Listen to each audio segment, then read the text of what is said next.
Bonsoir. Eh bien, ce rendez-vous mensuel de mai ressemblera un peu aux 3 précédents, puisque nous allons aborder encore une fois le domaine de la science-fiction. Ce sera d'ailleurs la dernière. Mais nous-mêmes allons l'approfondir, ce domaine, car il semblerait bien, et moi personnellement je trouve ça sympathique, que la France tout entière, à côté de ses problèmes, et des problèmes que vous avez, que nous avons tous, et que nous connaissons tous, eh bien, est par ailleurs un peu la tête à l'envers. En tout cas, qu'elle veuille se mettre un peu la tête à l'envers. Je veux dire que la science-fiction et le fantastique remportent actuellement en France un succès jamais connu. Et non seulement, comme c'est arrivé souvent et comme je l'ai dit, ce qui d'ailleurs exaspérait un peu certains d'entre vous, à Paris, concentration des pouvoirs et des plaisirs, ou des détentes, mais là, le phénomène déborde largement, et c'est ce dont nous parlerons aujourd'hui, avec un débat, avec des invités, vous allez voir, sérieux, enfin sérieux, je veux dire sérieux au point de la connaissance, et puis aussi des extraits de films et autres illustrations. Mais auparavant, je voudrais vous présenter un tout petit film très court, l'œuvre d'un peintre qui s'appelle Jacques Brissot. Et Brissot, c'est un garçon dont l'œil, je veux dire, mon œil a été attiré d'abord par un texte de Jacques Steinberg. Vous savez, c'est un écrivain que nous avons invité ici, un écrivain du fantastique, un garçon qui a beaucoup de talent, qui ne s'est jamais préoccupé vraiment de peinture, du moins à ma connaissance, mais qui là a fait un texte sur un peintre qui est assez étonnant. C'est un type qui s'est lancé dans une entreprise assez invraisemblable, refaire l'œuvre du fameux et de l'extraordinaire et de l'incompris Jérôme Bosch, et la réactualiser à notre époque. Et vous allez voir dans quelques instants, eh bien vous allez voir toute l'œuvre de Bosch, enfin une certaine partie de l'œuvre de Bosch, repeinte, très bien d'ailleurs, repeinte, recopiée si vous voulez, mais avec des personnages d'aujourd'hui, des personnages célèbres. Si bien vous verrez un Solzhenitsyn crucifié, avec à côté de lui, je crois, l'ombre d'un Paul VI. Vous verrez aussi dans un portement de croix réunis des gens comme Brejnev, comme le pape, comme d'autres. Vous verrez dans la toile, la fameuse toile L'Escamoteur, vous verrez Valéry Giscard d'Estaing et d'autres personnages. Bref, il a utilisé toute la panoplie des grands de ce monde. Il les a réinclus, et très bien d'ailleurs, c'est admirablement fait, dans toute l'histoire peinte, l'histoire hallucinée de Jérôme Bosch. Voici donc quelques tableaux de Jacques Brissot que les Belges ont pu voir récemment dans une exposition à Bruxelles et que les Français verront ensuite en France ces jours-ci, en mai et en juin. Voici donc l'œuvre de Jacques Brissot, ou plutôt l'œuvre de Jérôme Bosch, revue et corrigée.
Eh bien, après ce petit film, ce banc-titre, comme nous appelons cela, de Jacques Brissot, qui est un peintre, donc je vous le rappelle, banc-titre assez étrange, assez insolite et qui peut-être vous a fait sourire, nous allons rentrer dans le vif du sujet. Je vous rappelle que c'est aujourd'hui le 16e, vous avez dit bizarre, et le quatrième qui a été plus particulièrement consacré, nous allons terminer aujourd'hui, à la science-fiction et au fantastique, mais surtout à la science-fiction.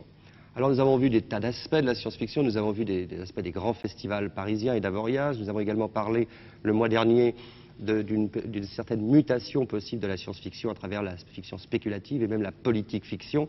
Aujourd'hui, ce que je voudrais qu'on aborde, c'est un problème qui finalement nous touche de beaucoup plus près et beaucoup plus terre à terre et que tout le monde peut véritablement recevoir, c'est celui de la science-fiction en France. En effet, il se passe une chose assez étonnante que, enfin, peu de gens peut-être auraient parié là-dessus il y a encore 18 mois, ou 24 mois, ou peut-être 3 ans. En tout cas, il se passe une chose, c'est que la France vit véritablement à l'heure des scissions politiques, à l'heure des grands durcissements, elle vit à l'heure du chômage, elle vit à l'heure des crises sociales, mais elle vit aussi, au moins au niveau de la distraction, des loisirs et de la détente, au niveau du fantastique et de la science-fiction. Et ceci est indéniable, car là, on dépasse largement le cadre de Paris. Paris, on n'en parlera plus aujourd'hui, des petits festivals, des coteries, des bagarres, mais nous allons parler de tout ce qui se passe en France, car à son tour, la province est touchée, je pourrais dire, touchée dans le bon sens du terme, c'est pas une contamination, et comme le disait tout à l'heure un de mes invités, Jacques Guamard, nous assistons à un véritable phénomène d'avalanche, en ce sens que nous avons vu il y a quelque temps une très belle boule blanche en haut de la pente, et on s'est dit, c'est formidable, les livres de science-fiction se vendent bien, les films de science-fiction commencent à sortir, vraiment bien, il y a des circuits qui s'organisent, et on pensait tout de même qu'il y aurait une limite à cela, que cela allait s'arrêter, qu'il y aurait un certain moment où les choses se bloqueraient un peu. Eh bien, pas du tout, ça continue de plus belle. Et c'est de ça dont nous allons parler aujourd'hui avec mes invités que je vous présente tout de suite. Alors, tout d'abord, auprès de moi, Jacques Guamard, qui est historien, j'ai appelé ça comme ça, de la science-fiction, enfin, disons qu'il connaît admirablement le sujet. Hein. Disons un petit peu maître Jacques de la science-fiction et n'en parlons plus. Voilà. Le jeune Philippe Hupp, qui va nous parler d'un festival qui se déroule donc en province, et notamment à Metz. Ensuite, nous avons Georges Gallet, qui est un des pionniers du phénomène SF en France. Est-ce que je dois m'en vanter? Ah ben oui, je trouve, dans une émission comme celle-là, en tout cas, oui. Et deux auteurs de styles très différents, et nous en parlerons tout à l'heure, Richard Bessières et Philippe Curval. Bien. Alors je vous propose tout de même de tout de suite aborder, d'accrocher notre sujet, comme on dit en termes de journalisme, sur le plus jeune de nos invités, mais qui est celui qui est en fait le plus responsable aujourd'hui. Alors voilà, une municipalité de l'Est de la France, Metz en l'occurrence, a confié à Philippe Hupp et à ses camarades, je pense que vous êtes plusieurs pour vous occuper de ça, oui. A confié la responsabilité de l'organiser un festival, mais qui ne va pas être uniquement un festival de films comme l'a été celui de Paris, il y a beaucoup d'autres choses. Alors d'abord, parle-nous un peu, raconte-nous un peu comment ça s'est passé, comment vous avez eu l'idée, comment la municipalité a accepté ou non, etc. Ce qui s'est passé, c'est que nous sommes partis sur le principe de la convention de science-fiction, une sorte de réunion d'amateurs et de spécialistes qui a lieu tous les ans. Et nous avons proposé de faire une sorte de convention de ce genre à Metz en 1976. Mais au fil des mois, on s'est aperçu qu'il y avait tellement d'intérêt suscité par ce genre de manifestation, ce genre de projet dans la ville et même au niveau de la Lorraine tout entière. Nous avons décidé d'élargir un peu le cadre et d'en faire un festival qui aurait lieu régulièrement et qui soit une grande manifestation destinée non seulement à montrer des films, mais aussi à inviter beaucoup d'auteurs, à faire des inviter des écrivains étrangers et français d'ailleurs. Il va y avoir des discussions, des débats, des conférences débats. En même temps, des journées d'études qui réuniront plus spécialement les spécialistes, les enseignants de la science-fiction, mais aussi disons des concerts. Par exemple, Yannick Xenakis vient faire un concert le vendredi 28. Il y a un groupe pop allemand, Cannes, qui vient également le dimanche. Donc, essayer un peu d'élargir la science-fiction, ne pas la montrer que dans un domaine, mais essayer d'en faire de montrer ce qu'elle peut donner de mieux en musique, au théâtre, au cinéma et dans la littérature. Oui, d'ailleurs, il y a d'autres encore aspects dont on parle assez peu. On parlera un petit peu tout à l'heure il y a la bande dessinée, mais il y a aussi la peinture. Il y a une véritable peinture. Je parle de peinture, des expositions de garçons qui entrent dans le domaine de la science-fiction, enfin, par la voie picturale et plastique. Bien, on peut donner tout de même information, les dates de ce festival, elles correspondent très exactement ou presque à la sortie de cette émission. Alors c'est le quand ou quand? Du 24 au 30 mai pour les films, et disons plus spécialement du 26 au 30 mai pour les réunions, les débats, les dédicaces, les rencontres et les concerts.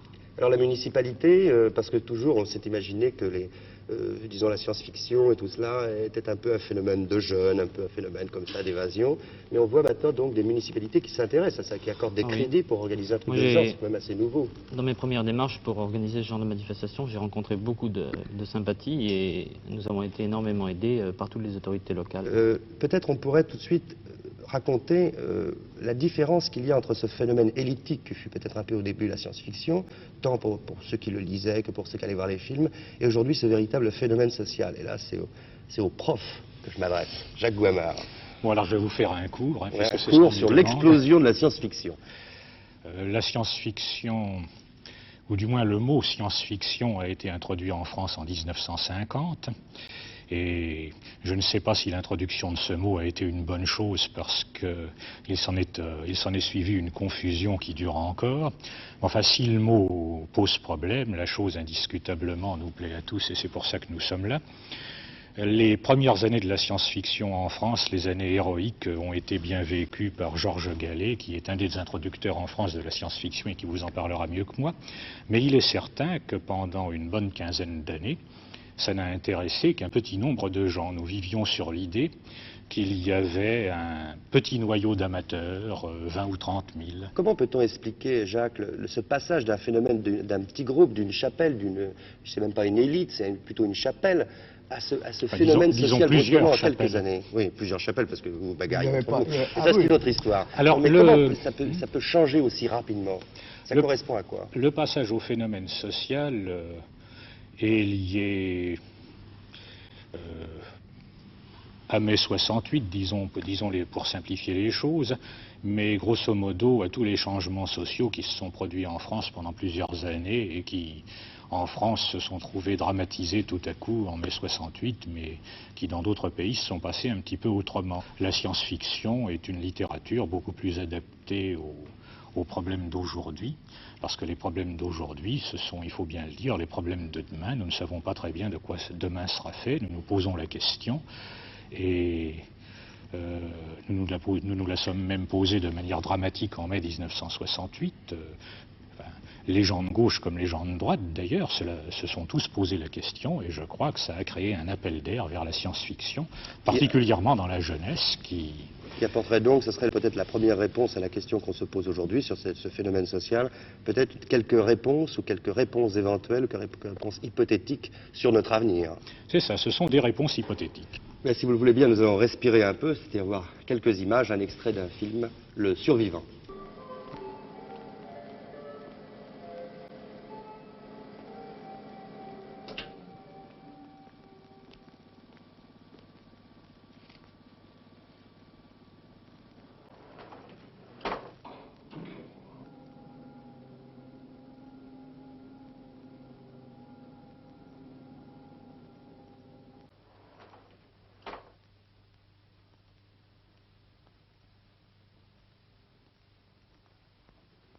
Lisa? Lisa? Je suis là.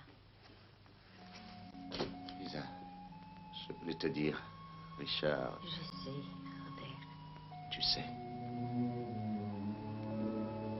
Mathias me l'a dit. Il le fallait.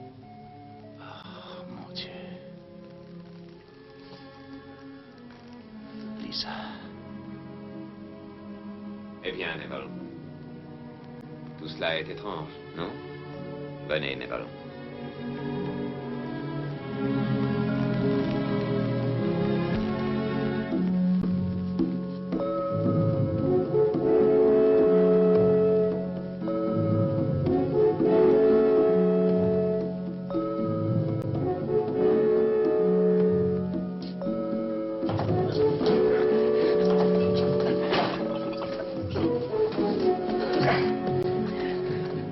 J'ai pensé qu'il serait bon de vous offrir une petite fête avant d'en terminer avec l'affaire qui vous concerne.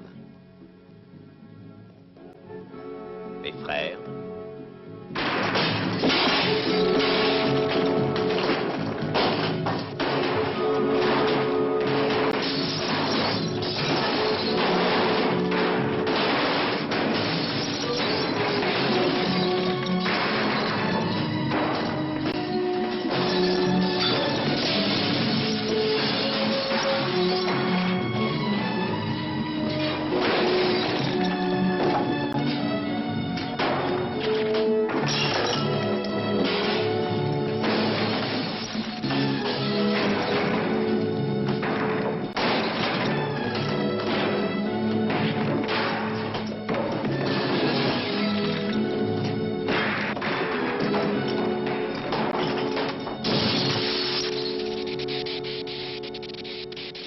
avons attendu, Neville, pour vous montrer la fin.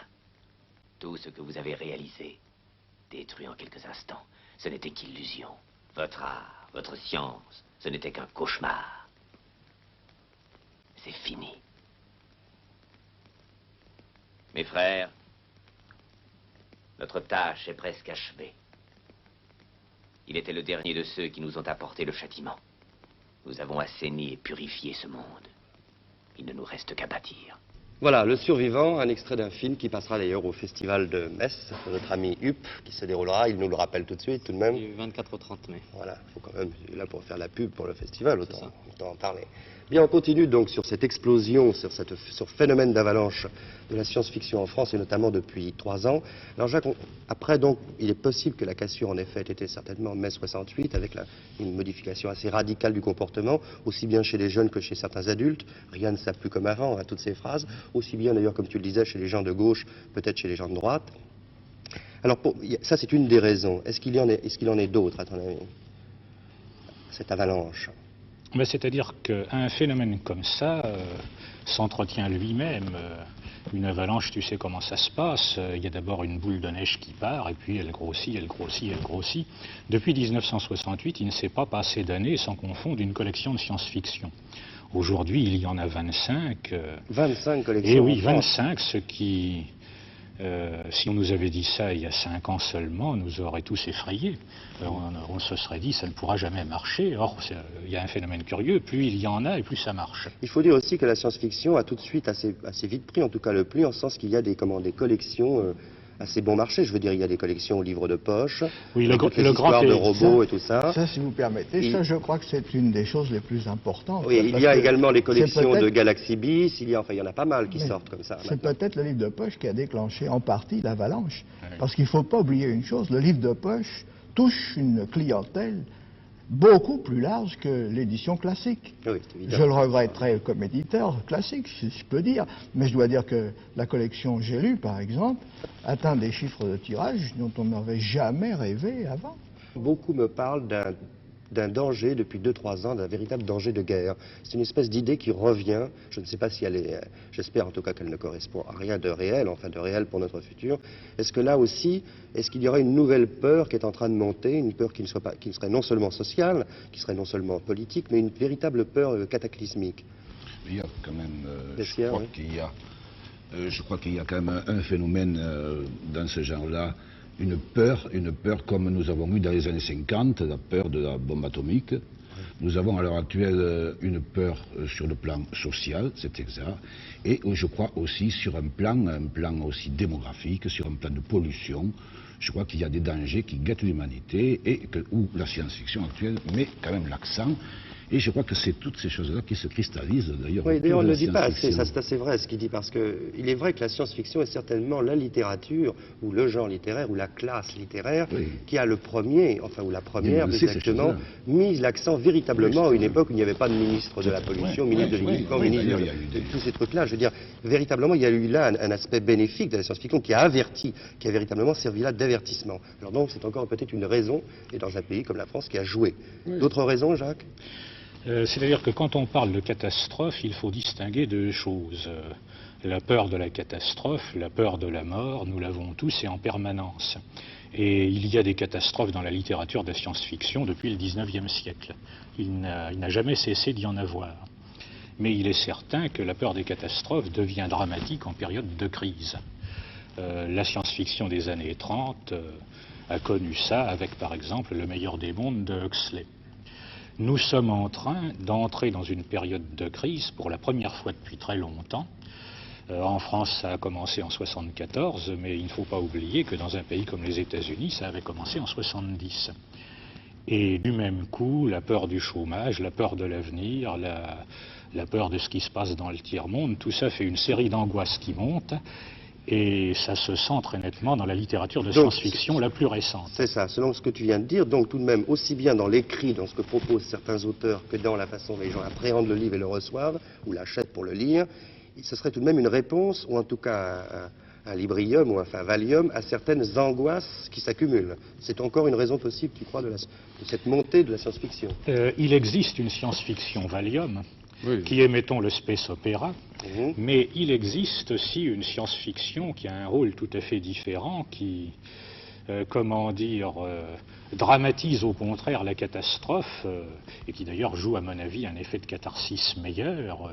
On se sent plus libéré après avoir lu cette science-fiction-là, la science-fiction qui aborde directement le problème de la catastrophe, de l'avenir inquiétant. On commence à aller en profondeur. Il faut qu'on y aille parce que je crois que maintenant il faut qu'on réponde à certaines grandes questions, puis Guamard voulait dire aussi autre chose. Mais tout d'abord, une chanson de Gérard Manset qui sera notre invité musical d'aujourd'hui.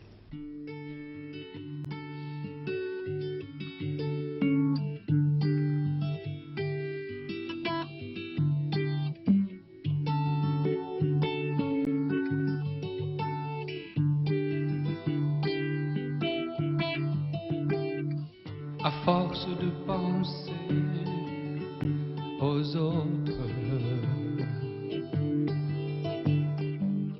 on a les dents serrées, la tête haute, cartes, billets, crayons sont le centre du monde. On s'en sert en serrant son poing comme une bombe. On marche de travers comme un crabe et la mer descend. Adieu les vases bleus, les pas traînants, sable mouvant, sable heureux, sable de vent, de vase bleu.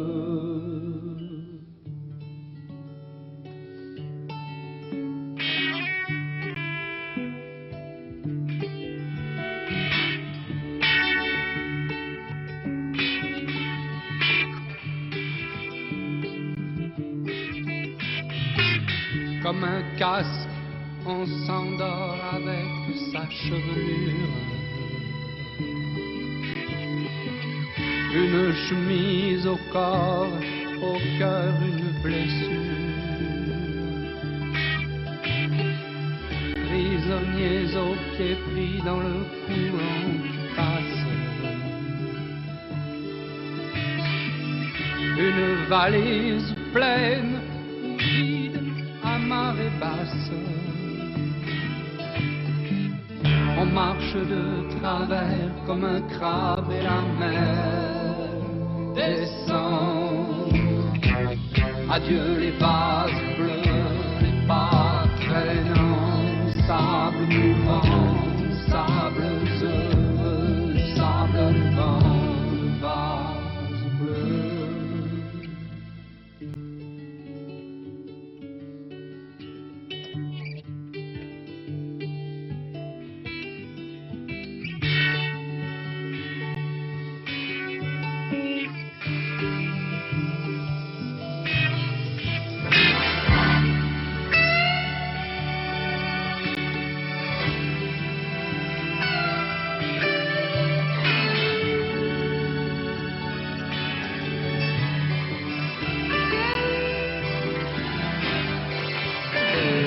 On marche de travers comme un crabe et la mer descend.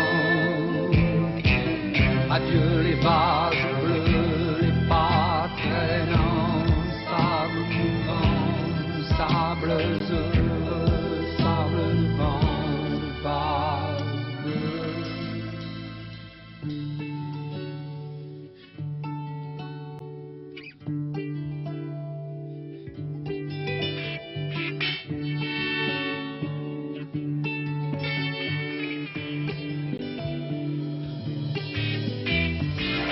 Hommes, bêtes et femmes sont en guerre et la mer descend. Vie perdue dans des vagues de fer et la mer descend. On oublie de vider son verre et la mer descend. On marche de travers comme un crabe et la mer descend. On marche de travers comme un crabe et la mer descend. Adieu les vases bleus, les pas traînants, sable mouvant, sable bleu, sable vent, vase bleu, sable vent, vase bleu.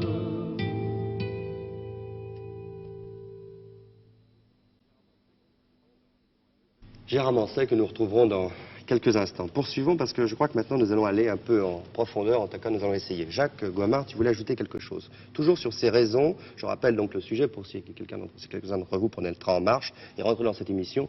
Nous essayons de comprendre ce qui est en train de se passer actuellement en France, où des phénomènes très parisiens, ou en tout cas très élytiques, très chapéliens comme ça, qui étaient ceux de la science-fiction avant, sont en train de littéralement exploser, phénomène d'avalanche, et déborder sur la France entière, sur les villes, des petites villes et des grandes villes, et où des municipalités véritablement maintenant aident des jeunes à monter des spectacles de ce genre, des réunions de ce genre, des conventions de ce genre. Pourquoi cet intérêt qui se développe à une vitesse vraiment croissante? Je ne sais pas quelle est la proportion, mais il y a certainement une mathématique intéressante là-dedans.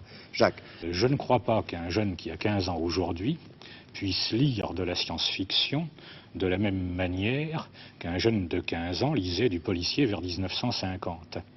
Vers 1950, quand on était au lycée, eh bien, on passait son temps à faire ce que les professeurs vous disaient de faire, et à la fin de la semaine, quand on en avait bien marre, on lisait un policier pour se détendre. À l'heure actuelle, l'enseignement en France est totalement désorganisé. Et les jeunes... parle en tant qu'enseignant. Oh, j'en parle en tant qu'enseignant, en tant que consommateur aussi, en tant que père de famille, enfin, en tant qu'ancien élève, enfin, bref, je le connais de tous les côtés, l'enseignement. Il est complètement désorganisé. La relation des jeunes à l'enseignement est devenue quelque chose de beaucoup plus distant que ce qu'elle était autrefois. Et il n'y a pas une contrainte, une aliénation qui oblige à se détendre. Et d'ailleurs, pour se détendre, on a la télévision, n'est-ce pas? Donc je crois je n'aime pas du tout votre sourire caustique, voire sarcastique. Enfin, quoi, vous en bouffez de la télévision en ce moment? Si elle n'était pas là, on ne va pas s'exprimer quand même. Non, je n'en bouffe pas, je suis bouffé, c'est pas la même chose. Non, mais c'est un phénomène, vous verrez, c'est un phénomène assez complexe. On est à la fois, c'est vrai, bouffé, mais on en bouffe aussi. Je crois que le besoin de science-fiction, la demande de science-fiction est très nettement liée au problème du moment, que la science-fiction n'apporte peut-être pas de réponse, ça ce serait peut-être beaucoup lui demander, mais qu'en tout cas elle apporte des questions. Et des questions qui rejoignent souvent de manière très précise les questions que tous les jeunes se posent. Je crois que c'est ça. On peut lui demander à lui, et c'est ça finalement qui t'a attiré, tu as 23 ans Philippe. C'est finalement ce genre, cet aspect question qui t'a intéressé dans la science-fiction? Pour être franc, non. J'étais en fait accroché plus par le côté, disons, poétique, surréaliste de la science-fiction, avec des films plutôt récents comme 2000 Odyssée de l'espace, des œuvres comme Les Chroniques martiennes de Ray Bradbury. Et je suis venu, et surréaliste, là. J'ai commencé à être accroché par la science-fiction au sens justement donc évasion, surréalisme et quelque chose à un sorte de foisonnement de couleurs. Et petit à petit, oui, justement. Et petit à petit, je me suis rendu compte, je suis arrivé à une science-fiction plus adulte, mais moi je dirais que l'intérêt de la science-fiction est dû au fait que c'est la seule littérature qui pratiquement systématiquement allie justement des qualités, comment dire, de poésie. Même il n'y a pas de honte à lire un roman d'évasion a ses qualités, mais les allie avec des textes importants et des questions du moment. Parce qu'il n'y avait peut-être pas le roman policier dont nous parlions tout à l'heure aussi. Enfin, il y a eu quelques grands romans policiers très poétiques aussi, il ne faut pas exagérer. Gallet, on a parlé de maintenant, on peut mélanger les époques, mais enfin, en 50, comment était le phénomène? C'est très simple, la naissance de la science-fiction peut-être en France, peut être nettement fixée. C'est un article de Claude Elsen dans le Figaro qui s'intitulait « Le roman fantastique va-t-il remplacer le roman policier ?» C'est ce que disait Goimard tout à l'heure. Et c'est le départ de la science-fiction en France. Il y avait des gens, il y avait toutes sortes de gens avec vous. Il y avait en réalité, Boris Vian, Bergier, toute la bande, non? C'est ça, c'est là. C'est-à-dire, oui, en principe, il y avait un tout petit groupe. Avant la guerre, je figure dans toutes les histoires américaines de la science-fiction, ou française ou allemande, comme étant le seul français et à peu près le seul européen, puisqu'il n'y avait qu'un Allemand que je connaissais à ce moment-là. Je ne parle pas des Anglais. Les Anglais avaient une communauté de langue avec les Américains, ce qui facilitait la pénétration. Mais en principe, personne ne s'occupait de science-fiction. Mais à l'époque, comment était reçue la science-fiction, justement? On a vu un Bon. peu comment elle était reçue aujourd'hui. Ben, on passait pour un fou. Ah, c'est ça. C'est un peu de bon goût. Carrément. Non, Mais est-ce que vous étiez rattaché, puisqu'il a soulevé un peu la question, elle me paraît intéressante, est-ce que ces mouvements donc de science-fiction en France de l'après-guerre, donc de 1950, de 48, 50, etc., avaient été plus ou moins liés, au moins spirituellement, au moins par l'esprit, au moins par des connaissances, à d'autres mouvements de l'après-guerre, comme le surréalisme de l'après-guerre, le surréalisme révolutionnaire, l'existentialisme, etc. Parce que tous ces gens-là fréquentaient un peu les mêmes quartiers, étaient un peu dans Oui, on fréquentait le même quartier, il y avait des collusions entre les gens. Purval y était déjà, faut dire, il c'était était quand tout même petit, plutôt deux mondes complètement séparés. Oui, je pense que... En dehors de la bande Queneau, Vian, Carouge et quelques-uns qui vraiment ont fait des textes intéressants sur le sujet, vraiment c'était déjà le début du mépris de la part de tous les intellectuels, de tous les littéraires. Ça a été Et puis de systématique. plus, il faut dire que même ceux qui ont introduit la science-fiction en France étaient des individualistes. Oui, non, mais là, il y a quand même un point que Purval vient de soulever qui est quand même intéressant, parce qu'aujourd'hui, la science-fiction est défendue, elle est défendue elle est défendue véritablement par les intellectuels. C'est la grande différence. C'est la grande différence. Mais c'est les Alors, normes. qu'est-ce qui s'est passé entre-temps? Je crois que c'est justement ce même phénomène de connaissance, parce que là, vraiment, pour les gens, c'était une littérature populaire qui était tout à fait en rapport avec le policier et qui n'avait aucune envergure. Enfin, vraiment, on ne pouvait pas imaginer qu'il y ait une idée, sauf une petite idée poétique comme quand Sandra reprenait Gustave Le Rouge, par exemple, et qui se faisait mousser lui-même à propos d'écrivains populaires. Donc là, finalement, c'était uniquement un intérêt un peu paternaliste envers la science-fiction.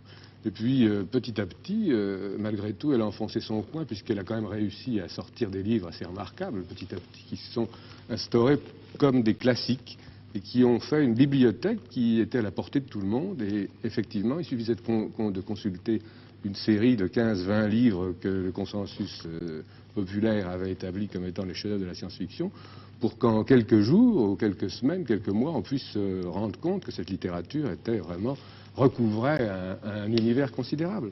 Alors que justement, si on veut faire une comparaison avec le policier reste toujours dans les mêmes structures.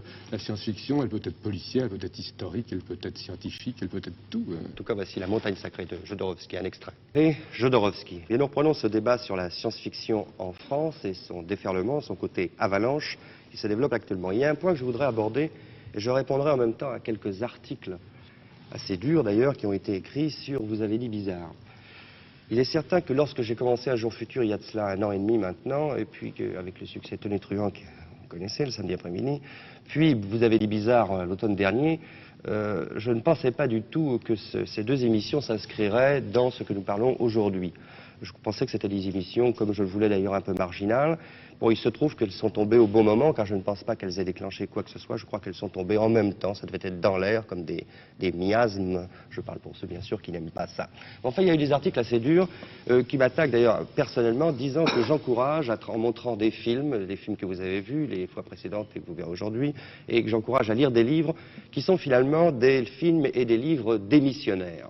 C'est-à-dire des films et des livres qui incitent la population française, et notamment ses forces vives, c'est-à-dire la jeunesse, à démissionner, à oublier ses problèmes réels, quotidiens, ses problèmes sociaux, le chômage, etc.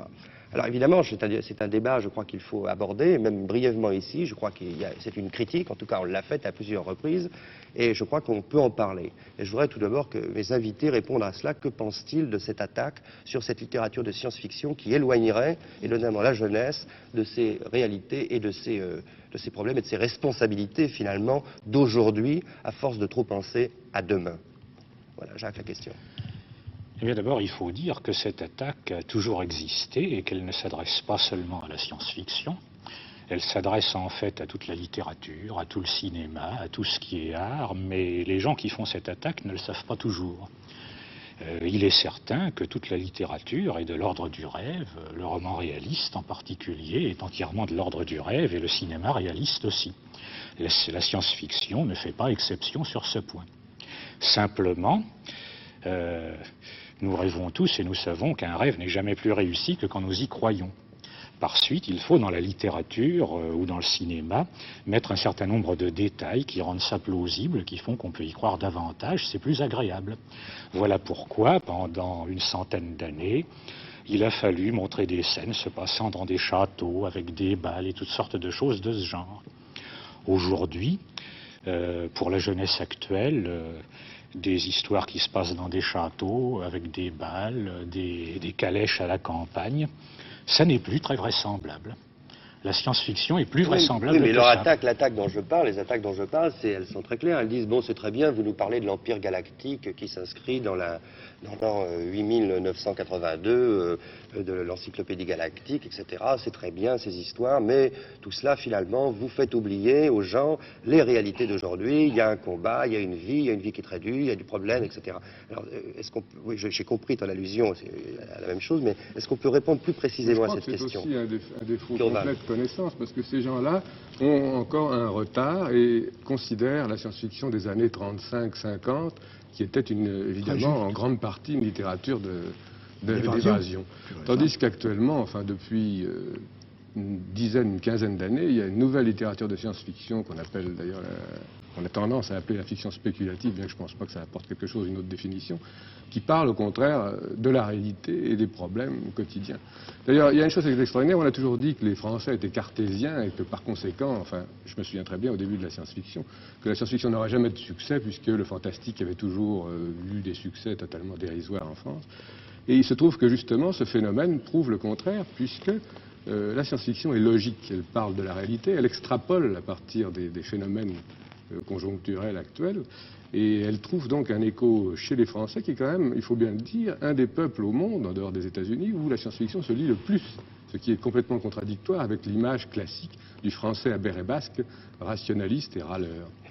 Les Jougomard me disaient même à la limite que ça se lisait même plus qu'aux États-Unis finalement, proportionnellement. On en est arrivé à une situation curieuse où on a publié l'an dernier davantage de livres anglo-saxons de science-fiction en France qu'aux États-Unis. Nous avons un retard à rattraper, mais nous le rattrapons vite.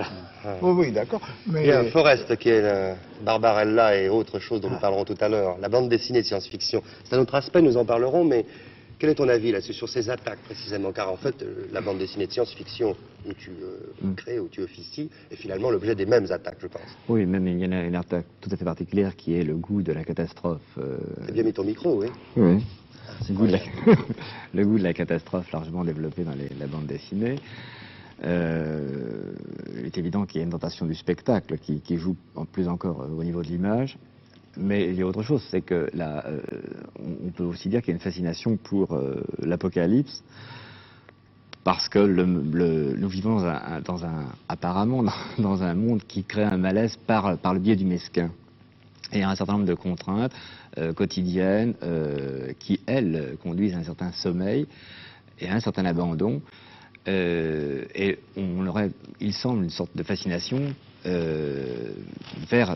par le réveil que pourrait apporter une soudaine apocalypse. Et elle est assez largement développée dans la bande dessinée. Le problème pour toi est encore peut-être plus complexe et peut-être plus délicat, c'est que finalement, on sait que maintenant beaucoup d'adultes, mais il y en a même beaucoup, lisent de la BD, de la bande dessinée, et même bien entendu de la bande dessinée de science-fiction, mais il y a aussi beaucoup de jeunes et même de gosses qui en lisent.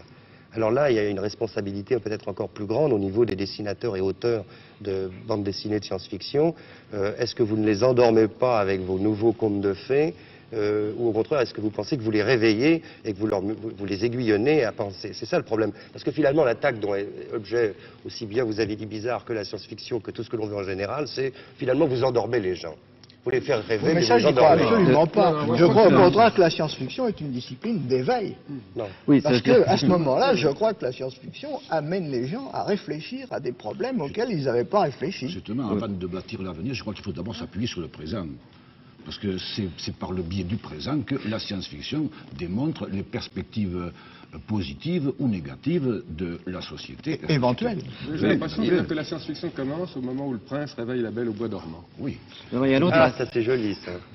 Il y a un autre aspect dans la bande dessinée de science-fiction, c'est qu'un certain nombre d'attaques qui ont pour but, d'attaques de la société, qui ont pour but au contraire de réveiller les lecteurs, ne peuvent s'exprimer que transposées, c'est-à-dire sous le couvert de la science-fiction. C'est vrai pour certaines bandes dessinées paraissant dans de grands supports. Je veux dire qu'il est beaucoup plus facile d'être subversif à l'abri du fantastique. Quoi. Oui, il faut lire entre les lignes. Il faut lire entre les lignes. Non, mais les gens savent lire entre les lignes. Mais ils savent lire de plus en plus. Acceptons-en l'augure, jeunes gens. Je crois. Une autre chanson pour nous reposer un peu. Gérard Manset, toujours.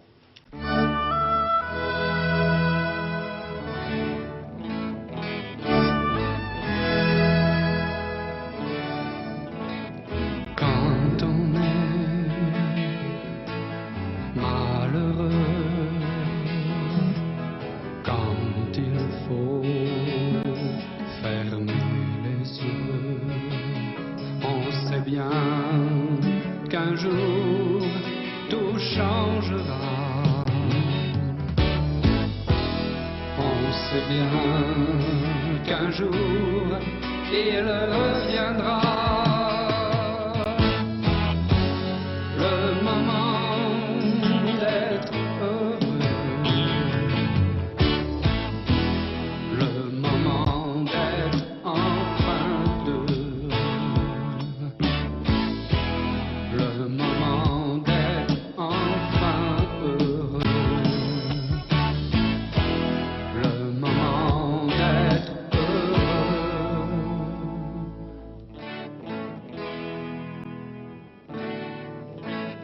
Quand on est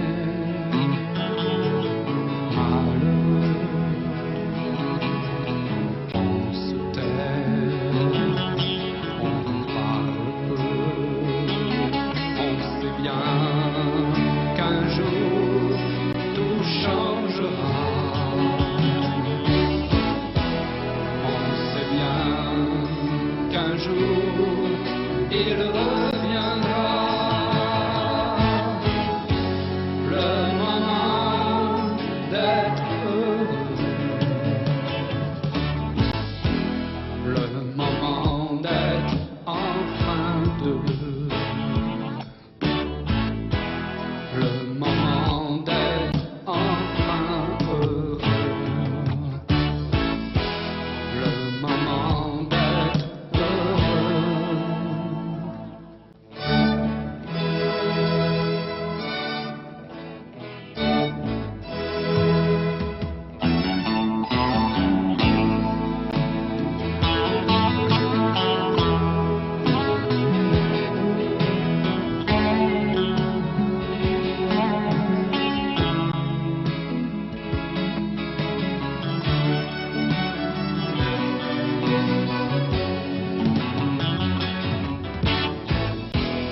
On sait bien qu'un jour il reviendra. Le moment d'être heureux, le moment d'être enfin deux, le moment d'être enfin heureux, le moment d'être heureux.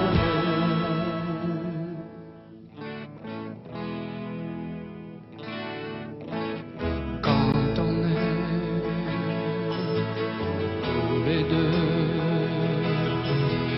on se regarde dans les yeux, on sait bien qu'un jour on sera vieux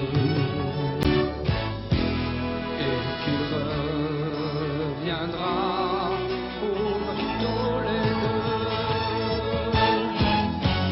Le moment d'être heureux,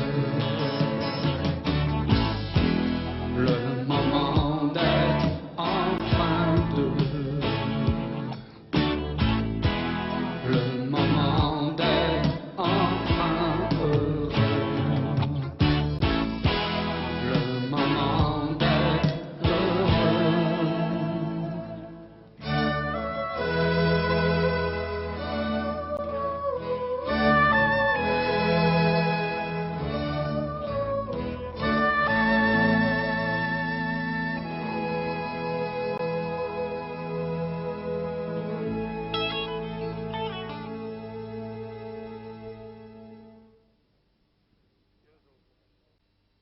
Bien, nous allons poursuivre ce débat sur la SF, sur la science-fiction et la France. Tout de suite, Gallet m'avait dit pendant que Mancet chantait qu'il avait quelque chose à dire. Hein. Non, je voulais simplement rappeler une chose qui date des origines de la science-fiction, c'est H.G. Wells qui avait prévu déjà que la science-fiction avait un aspect prospectif et subversif en même temps. Ce qui fait qu'il a déclaré un jour, nous écrivions l'avenir et brusquement, voilà l'avenir. Revenons avec Forest à la bande dessinée et la science-fiction, ses rapports, et notamment en France. Oui, en fait, le mariage entre la bande dessinée et la science-fiction n'a pas toujours été aussi heureux qu'on peut l'imaginer. Particulièrement au début de la bande dessinée et aux États-Unis, la science-fiction, ce domaine permettait d'accéder à une originalité assez facile finalement, à bon compte. Et les bandes dessinées les plus originales, foncièrement originales, finalement faisaient appel à d'autres domaines. Je pense à Dick Tracy aux États-Unis, qui est une bande policière et qui devient fantastique par le biais. Mais il faut donc attendre les dernières années et les créations récentes de Giraud pour qu'il y ait un apport à la fois dans le monde de la science-fiction et dans le domaine de la bande dessinée. Car la bande dessinée a un problème, c'est évident parce que c'est une forme d'expression tout à fait récente, a un problème particulier qui consiste à explorer son territoire et à bien définir tous ses caractères spécifiques. Et ça n'est pas en se dissimulant derrière certains effets spectaculaires qu'elle y arrivera. Et je voulais juste demander pour clore ce petit chapitre à Jacques, en université, en milieu universitaire, etc., il y a aussi un intérêt de plus en plus grand, je crois. L'enseignement de la science-fiction est un bon indicateur parce que... Il existe. Enfin, il existe d'une part. J'assure un enseignement de science-fiction depuis maintenant 5 ans. Où ça ? Dans 3 universités, Paris 1, Paris 3 et Paris 7. Et j'ai de plus en plus d'étudiants. Et surtout, j'ai de plus en plus d'étudiants qui viennent me voir pour faire un travail de recherche sur la science-fiction. Des thèses ? Des thèses, des mémoires de Moi, maîtrise. j'ai reçu dernièrement une lettre d'une étudiante de ça ça qui me posait des questions. Ce mélange d'un côté donc de sérieux, de besoin ou de volonté d'approfondissement du sujet, par exemple chez des garçons comme tu parles là, et parallèlement l'avalanche, oui des filles bien sûr, des garçons et des filles, et puis parallèlement cette avalanche, nous parlions, cette avalanche populaire, tout marche ensemble. C'est la constatation du phénomène. Les gens qui en tant qu'étudiants veulent étudier la science-fiction sont évidemment des gens qui ont commencé par en lire. Ce sont des amateurs. Bien, un petit extrait de film, si vous le voulez bien. Nous en sommes là. Oui, c'est un extrait en principe du Blob, un film qui sort ces jours-ci à Paris, qui n'est plus au festival de Metz, mais qui sort ces jours-ci à Paris. Et en France, d'ailleurs. Venez avec moi, on va passer par derrière. Viens, Lisa. Allez, allons à la patinoire.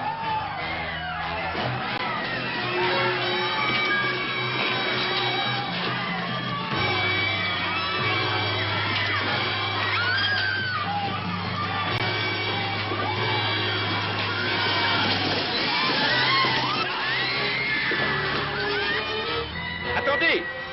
Arrêtez! Un peu de calme! Arrêtez! Arrêtez! N'allez pas par là, c'est interdit! Mais qu'est-ce que ça veut dire? Vous n'avez pas le droit!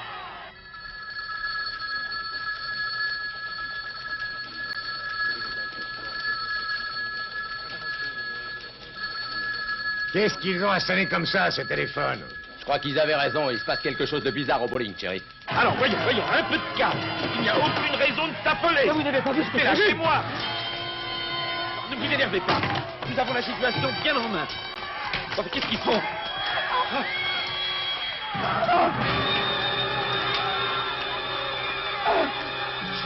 Vite, par ici. Par ici.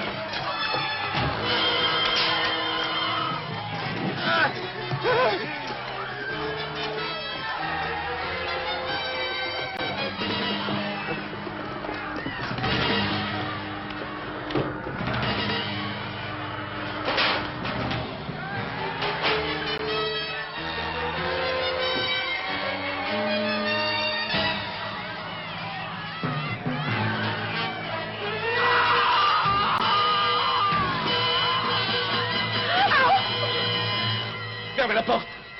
Allumez.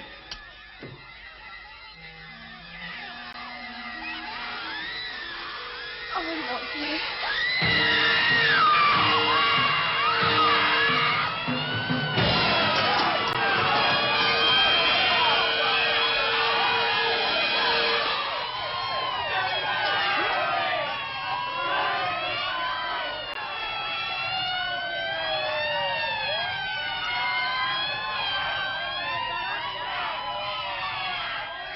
J'ai dit, faites mettre des torches là-bas. Plan B, shérif? Non, Williams, pas le plan B. Vous faites ce que je vous dis de faire et tout ira bien. Mettez-moi des torches par là et vite. Y a-t-il quelqu'un à l'intérieur qui puisse me donner une idée de ce qui se passe? Comment on branche le micro? Répondez. Je ne sais pas très bien, mais je vais essayer. Allô? Allô? Nous sommes au-dessus de la patinoire. Est-ce que vous m'entendez? Donnez-moi ça. Laissez-moi faire, voyons. Je vous en prie, écoutez-moi. La chose devient de plus en plus énorme, on ne peut pas l'arrêter. Elle couvre toute la patinoire, elle coupe toutes les issues. Alors, vous m'entendez? Alors je crois que nous en arrivons à presque une conclusion. Nous avons encore un ou deux invités après, mais dans des domaines pas marginaux au sujet, mais qui s'y inscrivent très bien. Nous avons quand même deux écrivains, notamment de science-fiction français, très différents l'un de l'autre, et c'est pour cela d'ailleurs que je les ai choisis, puisqu'ils représentent en fait deux aspects, mais peut-être me contrediront-ils, peut-être qu'ils se sentent dans le même bain, de la science-fiction. C'est d'une part, je vous ai présenté tout à l'heure, Richard Bessières, qui est l'avant-dernier là-bas, Richard Bessières, et Philippe Curval, qui est à côté de lui, le beau barbu, le petit dinosaure des années 50. Alors, est-ce qu'on peut dire, Jacques, je voudrais que tu m'aides un peu, là, nous avons là deux hommes qui ont tous les deux œuvré dans la science-fiction depuis un bon nombre d'années, et, me semble-t-il, dans des voies très différentes. Alors, peut-être tu peux rappeler un peu leur chemin à tous les deux, dire peut-être ce qu'ils sont, tu le sais mieux que moi. Disons qu'en gros, Richard Bessières est un écrivain beaucoup plus populaire, que comment il a été dans des collections d'ailleurs plus populaires, au Fleuve Noir, etc., d'anticipation. Et Philippe Curval est un écrivain qui se classait, ou en tout cas qu'on a classé, ça il nous le dira, peut-être plus marginal. Alors, je crois qu'on peut... Mais ensuite, vous répondrez tous les deux. La différence vue de l'extérieur, vous m'arrêterez si je me trompe, peut se résumer ainsi. Richard Bessières a écrit des romans par dizaines au Fleuve Noir qui sont... Combien de romans Bessières? À peu près. 85. 85. Qui sont dans l'ensemble, surtout des romans d'aventure, qui sont vendus dans une collection très régulièrement. Et Richard Bessières, c'est un point important, est un écrivain professionnel.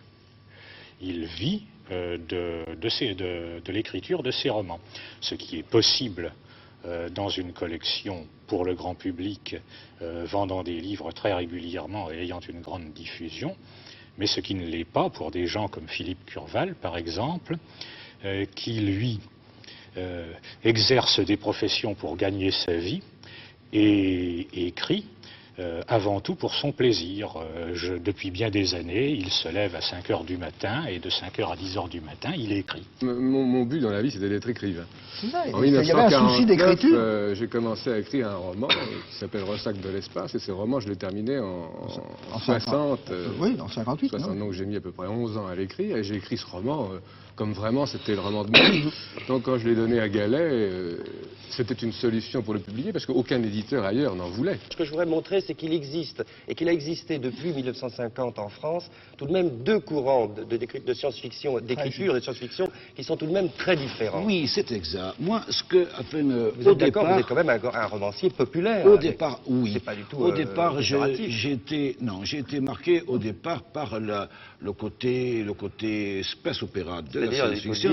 L'opéra de l'espace, les bagarres galactiques dans l'espace. Bon, j'ai d'ailleurs, la plus grande partie de ma production pendant les années 50 jusqu'à 62, 63, 64, disons, a été justement marquée par le space opéra. Ensuite, j'ai abordé la question de la science-fiction à caractère psychologique avec un futur pour M. Smith, avec un Versien, avec des sujets qui sortaient complètement, parce que je vous dis, à l'heure actuelle, le space opéra, c'est un genre que je ne peux plus souffrir. J'ai évolué dans ce domaine-là. Et ce qui m'intéresse à l'heure actuelle, c'est surtout le côté psychologique, le devenir de l'espèce humaine. Mais Bessières, je vous arrête. Je voudrais demander, est-ce qu'à votre avis, ou je ne vais même pas le demander à vous, qui a fait le plus finalement pour cette avalanche en France? Qui a fait le plus? Est-ce que c'est des gens comme Bessières? Est-ce que c'est des gens comme Curval, Orwellan et d'autres, et des auteurs bien sûr britanniques? Est-ce que ce sont les deux ensemble? Goma. Ça, c'est une question compromettante, parce que celui qui répond va forcément être méchant avec l'un des deux. Ah ben tant pis, ça. Écoutez, vous dites ce que vous pensez. Moi, je vote Curval, sans hésitation. Oui, mais vous votez Curval. La Forest? Oui, moi aussi je vote pour cette science-fiction, mais il y a des problèmes de mariage aussi entre la science-fiction et le roman populaire.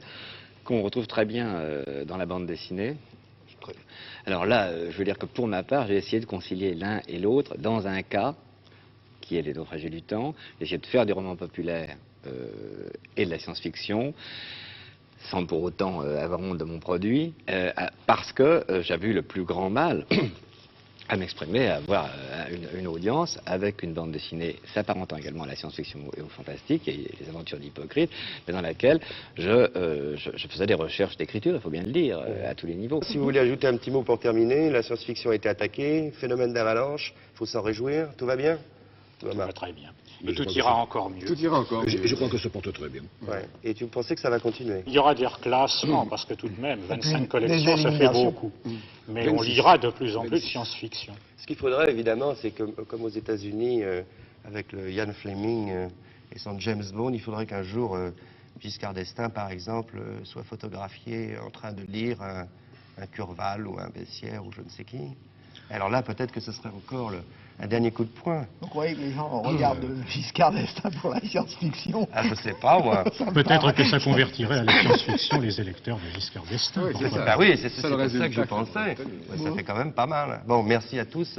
J'ai encore un ou deux invités, mais enfin, je crois qu'on a fait à peu près le point sur ce phénomène qui est assez étonnant et qui continue à se développer en France. Et je souhaite à toutes les municipalités de France, des grandes villes, des petites villes qui ont déjà le projet, je le sais, puisqu'ils m'écrivent et qu'ils m'en parlent, d'organiser des festivals et des conventions sur la science-fiction, le fantastique et tout cela. Mais je leur souhaite du succès, c'est-à-dire que beaucoup de monde y aille, et ça ne saurait manquer si tout se déroule comme tout est en train de se dérouler actuellement. Guamard, Forest, Gallet, Bessières et Curval, je vous remercie. Autre respiration, autre ponctuation dans cette émission sur la science-fiction, l'extrait d'un film qui sort actuellement en France, Le 6e continent.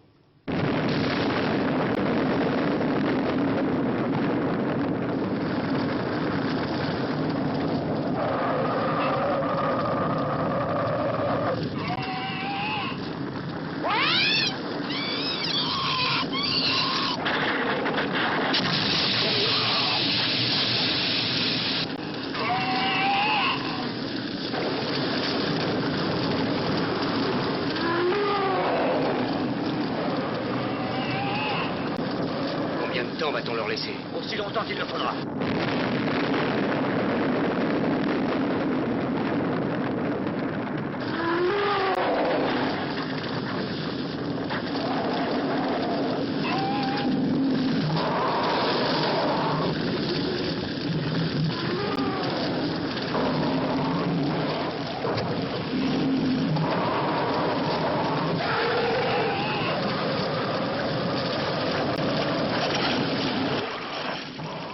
Je suis inquiet de l'aspect du lac, capitaine. Les choses empirent de minute en minute. Si nous restons plus longtemps... Nous partions sans jeu. Attention, patron. Ne faites pas l'imbécile, dites. Emmenez-les en bas.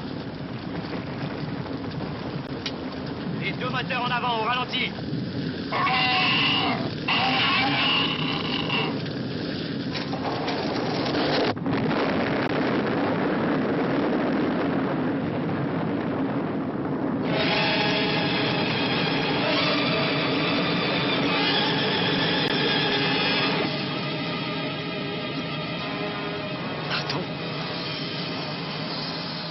Nous partons.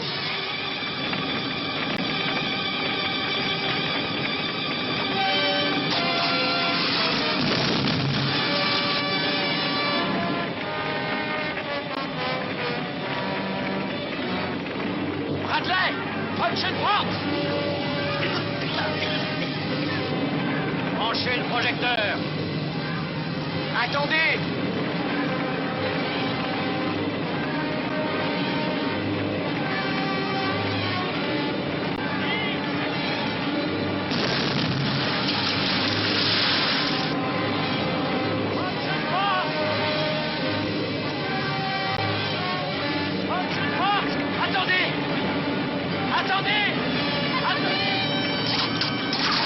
Eh bien voilà, notre débat principal, l'épine dorsale de cette émission est terminée. Je pense que vous en savez maintenant beaucoup, à la fois sur la science-fiction en France et sur notamment ce phénomène qui nous intéressait aujourd'hui, qui a débordé largement les cadres, qui m'agaçaient d'ailleurs un peu de Paris, qui a débordé sur la province. On s'y voit, je vous rappelle, se manifester beaucoup de choses. Je voudrais tout de même presque conclure un peu ce sujet avec un garçon qui a l'âge des lecteurs de science-fiction, enfin, plus jeune ou plus vieux, mais enfin à peu près, beaucoup plus jeune que moi en tout cas. Et ce que je voulais dire, c'est qu'il a un métier qui lui permet d'avoir un contact avec le milieu de la science-fiction qui est assez particulier puisqu'il est libraire. Stan Barretz, qui a une librairie spécialisée à Paris, qui s'appelle Les Temps Futurs, c'est ça, hein, si je dis pas de bêtises. Et je voudrais que tu me dises d'abord, depuis combien de temps tu fais cela, comment l'idée t'en est venue. Je sais qu'il y en a pas mal à Paris, est-ce qu'il y en a en province? Ça va répondre un peu à toutes ces questions. Bien, notre librairie existe depuis 3 ans et nous sommes entièrement spécialisés sur la science-fiction. D'ailleurs, ça correspond très exactement aux dates qu'on a données tout à l'heure. C'est vraiment depuis 3 ans que le rush... Je pense qu'effectivement, ce n'était pas possible autrefois. Il y a eu un certain nombre de précédents, de librairies avant la nôtre qui ont tenté de se spécialiser dans la science-fiction et qui ont eu tous des problèmes. C'est donc uniquement maintenant, je crois, qu'on peut commencer à le faire. Mais néanmoins, c'est très difficile et nous sommes parmi les premiers. En tout cas, à Paris, nous sommes peu nombreux et en province, c'est un vaste désert. Alors, pour l'instant, la province n'a pas suivi dans ce domaine. Elle Pourtant, il suit, me semblait bien qu'à mais les Lyon, il y libraires en ne avait. suivent pas. Ouais. Elle suit, mais les libraires ne suivent pas. Ce qui se passe, nous le voyons très régulièrement, nous faisons un catalogue. Et les réponses de province sont énormes. Tous les gens demandent notre catalogue, commandent des livres. Il semble qu'il y ait des difficultés pour en trouver encore à l'heure actuelle en province. Ah bon, ça c'est un point important qu'il fallait souligner, ce qui incitera peut-être nos amis libraires à se munir un peu mieux de livres de science-fiction, puisqu'il y a, je rappelle, vraiment un énorme public. Alors quel est le public des Temps Futurs? Quand les gars, qu'est-ce qui rentre dans la librairie et qu'est-ce qui achète? Des gens jeunes, très Des gens jeunes. jeunes, hein. Très jeunes. Je dirais que la moyenne d'âge est à peu près aux environs de 20 ans.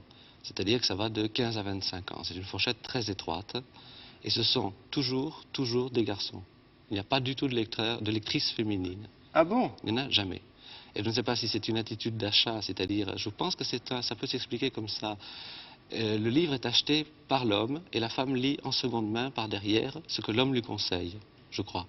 Mais en tout cas, nous n'avons jamais de fans féminins. Il n'y a que des garçons qui lisent la science-fiction. Et dans une librairie comme la vôtre, par exemple, qui est une petite librairie sympathique, comment ça se passe alors les rapports? Vous les conseillez vous-même ou ce sont déjà des gens très avertis?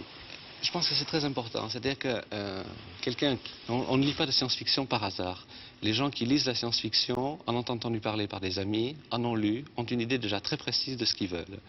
Et justement, c'est pour ça que c'est intéressant d'être une librairie spécialisée, c'est qu'on peut les conseiller, on peut leur décrire des livres qu'on vient de lire, qu'on vient de recevoir. Je pense que c'est très important pour nous. Tout ce côté de conversation, en quelque sorte. Oui, c'est ça, le côté rapport humain est très important. Là. Très important. C'est quand même, ça reste malgré le nombre important. Très important, d'une part ça, ce côté donc de rapport humain, et d'autre part de recherche. C'est-à-dire que la science-fiction, c'est beaucoup de livres. On estime que depuis que la science-fiction existe, il y a eu plus de 30 000 romans et nouvelles de science-fiction. Beaucoup sont épuisés, beaucoup sont très difficiles à trouver, beaucoup ne peuvent être trouvés qu'en langue anglaise, par exemple, parce qu'ils n'ont pas été traduits. Et très souvent, notre travail, ça consiste à chercher des livres introuvables. On va chercher, aller à l'étranger, chercher partout des éditions rares. Et les très jeunes qui ont 14-15 ans, qu'est-ce qu'ils demandent comme... Ça commence même plus tôt. C'est-à-dire que 14-15 ans, c'est ceux qui commencent à lire des romans.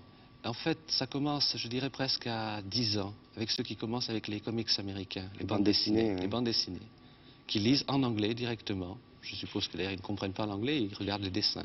Ah si, il y a beaucoup de gosses maintenant, de plus en plus, on leur apprend l'anglais très tôt. Je crois qu'il y a beaucoup de gosses en France qui commencent à parler l'anglais. Ils sont très jeunes. On a parfois des clients de 7-8 ans. Sans blague. 7-8 ans.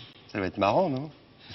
Ce qu'il y a aussi, c'est qu'en fait, c'est une gamme un peu ouverte au sens où on a parlé tout à l'heure de plusieurs vagues successives d'introduction de la science-fiction en France. Il y a eu une première vague dans les années 50 et il y a eu une seconde vague depuis 68-70 à peu près.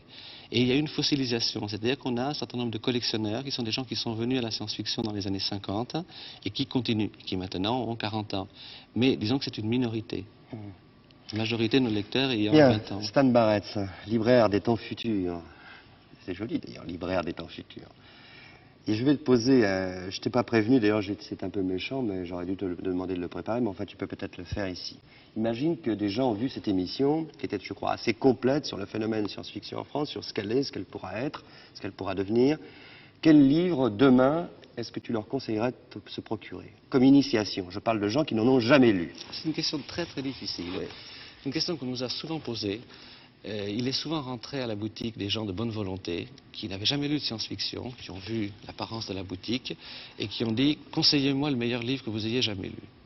D'abord, c'est très difficile. Si on se place sur le plan de la littérature générale, comment répondrais-je à la question? Quel est le meilleur livre que j'ai jamais lu? Ça correspond à des âges, des états d'âme. C'est déjà un premier point qui est difficile. Enfin, on a essayé de répondre. Et par période, on a proposé différents livres. Il y a eu des périodes, pendant 1 mois, 2 mois, systématiquement, je donnais un livre de Van Vogt. On considère que c'est très classique. D'autres périodes, je me suis dit, il n'y a pas de raison d'être classique comme ça. Je vais essayer de donner des livres plus modernes, plus actuels, peut-être plus en prise avec le monde moderne. Je pense à des auteurs comme Dick, par exemple, Brunner, peut-être, des gens comme ça. Dans tous les cas, quelle que soit la chose qu'on a essayée, ces gens-là ne sont jamais revenus. Et je parle là sur des centaines d'expériences. Ce qui me fait penser que aimer la science-fiction, c'est la découvrir soi-même. C'est une espèce de don, de vocation. Ça se découvre quand on a 15 ans, quand on a 20 ans. On a une curiosité. Et on passe toujours, un jour ou l'autre, à côté. Et on est passé à côté, on a saisi la chance. Ceux qui, à 30 ans, 40 ans, n'ont pas saisi la chance, ça ne les intéresse pas, ils ne seront pas séduits. Bon, mais moi, je voudrais quand même qu'on leur donne quelques titres, si c'est possible. Moi, je ne sais pas, on pourrait leur donner les Chroniques martiennes de Bradbury. Bien sûr, oui. On pourrait leur donner, qui se trouve chez De Noël encore, oui, je crois. Oui. On pourrait leur donner les Fondations d'Asimov. Les 3 fondations. 3 volumes. Qui sont également chez De Noël, qui ont été réédités, je pense, qu'on peut trouver. Comme espèce opéra, grande aventure, il y a Les Rois des Étoiles d'Hamilton, qu'on peut trouver aussi, je ne sais pas si on le trouve aussi là. On le trouve là. en collection J'ai lu. Et on le trouve en collection J'ai lu en poche, donc je crois que c'est un bon space opéra à lire. Dans la littérature plus moderne, on peut leur faire dire le Dune, évidemment. Qui est un gros morceau, mais je pense qu'il faut effectivement l'avoir lu. Je crois le Dune, D-U-N-E, qui est paru chez Lafon. Quelques titres Frank encore. Herbert. Il faut donner obligatoirement 1 ou 2 livres de Philippe Dick. Je pense que c'est très important. On en trouve dans les collections de poche. On en trouve dans la collection J'ai lu, par exemple, Le Maître du Haut-Château, Docteur Blood Money. Je crois que c'est très important aussi. Ce sont des livres qui essayent d'apporter quelque chose de nouveau dans la science-fiction. Et puis peut-être parallèlement, mais comme on en a beaucoup parlé, ils peuvent relire, si ce n'est déjà fait, des livres comme 1984 d'Orwell, qui sont un peu parallèles à la science-fiction, mais qui sont quand même très importants. On considère que c'est fait d'habitude. Ouais. Bien, ben je crois que, en ce qui concerne la littérature, comment on se la procure, etc., c'est fait. J'espère aussi et je souhaite que des librairies comme la tienne se multiplient en France, afin que tout le monde en France puisse lire de ce genre, où il y a des échecs, il y a des ratés, des croûtes, mais où il y a aussi des romans vraiment extraordinaires, et je crois que c'est dommage de ne pas les connaître. Comme disait je ne sais plus qui, aussi je sais qui, ce serait dommage de mourir idiot. Merci Stan Barrett.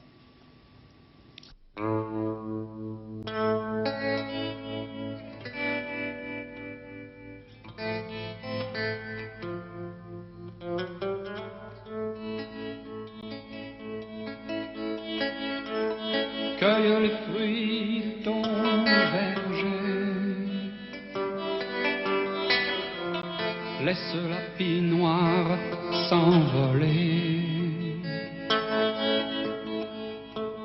amène l'eau, amène-les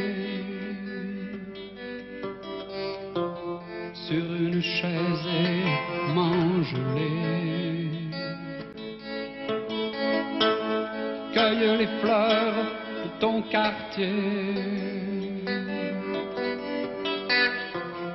laisse les couloirs les fumer. Qu'arrive-t-il au monde entier depuis ce matin?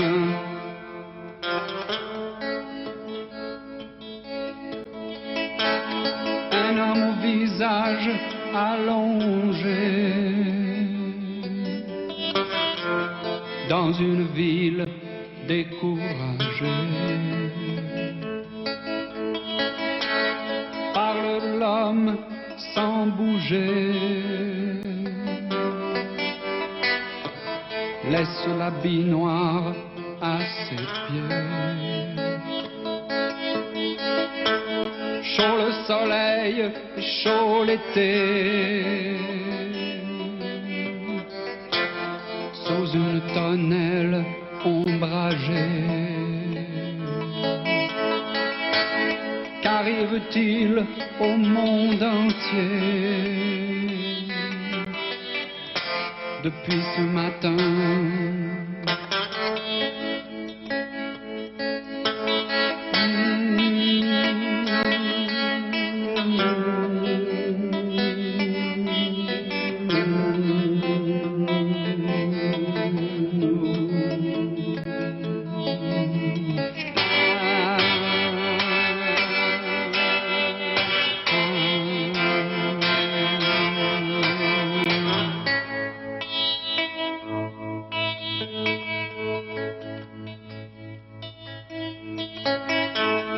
Vis dans la campagne oubliée, cueille les fleurs de ton verger. Et quand la neige aura neigé, laisse la pie noire s'envoler. Qu'arrive-t-il au monde entier depuis ce matin?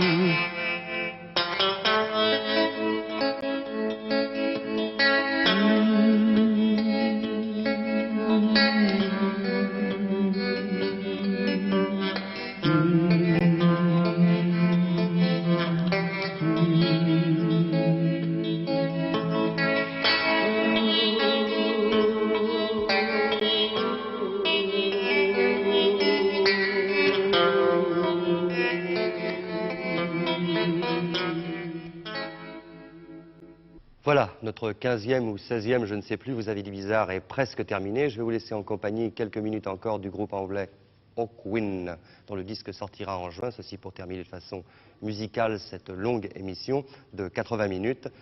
C'est fini aussi pour la science-fiction, du moins jusqu'aux vacances. À partir du mois prochain, dans Vous avez dit bizarre, nous attaquerons plutôt après ce bizarre de création qui est celui des auteurs de science-fiction ou des cinéastes de science-fiction et de fantastique.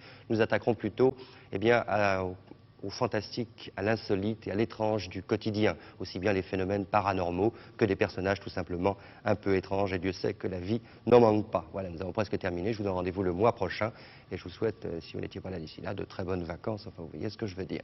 On termine avec Hawkwind, et bonne soirée ou bonne nuit.